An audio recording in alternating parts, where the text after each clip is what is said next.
अनिल यादव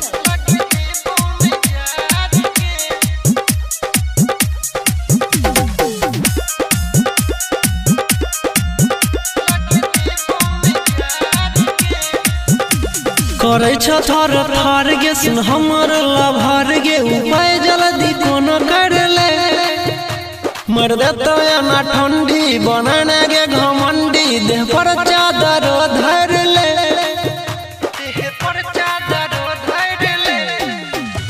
करे थर थर गे सुन हमर लभर गे उपाय जल्दी कोनो कर ले मर देतो ना ठंडी बनाने गे घमंडी देह पर चादर धर ले पिन्हे छिए स्वेटर करे न कम हीटर गरम पानी लगे ठार रे ये छौरी हमरा बनैले भतार लगे देबो में जार गे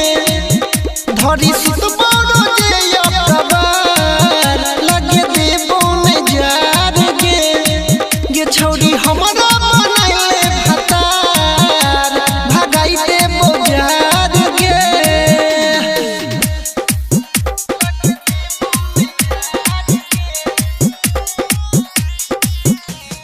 डीजे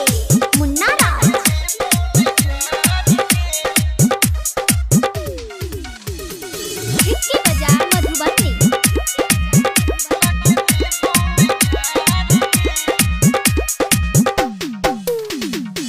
बहे हवा लगी बड़ी ठंडी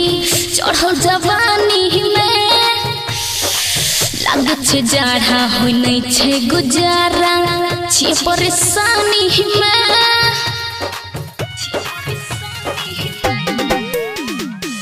जल्दी से अब हमरा देही में सट जो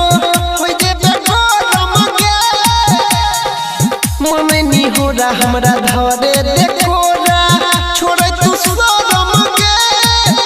छुला दे ना मोय में अपन गल नरम गे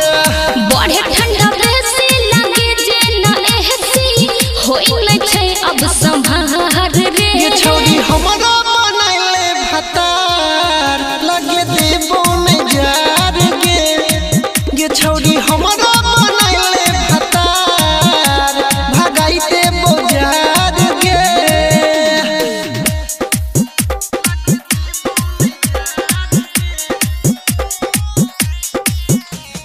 डीजे मुन्ना राज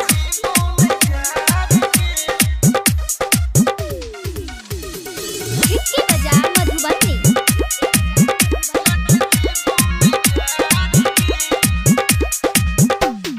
हे रे घुमल फिरल छुट गेले हमर बड़ते कुहासा रे तोरा त खाली चढ़ल छो सुना ओही के नासा रे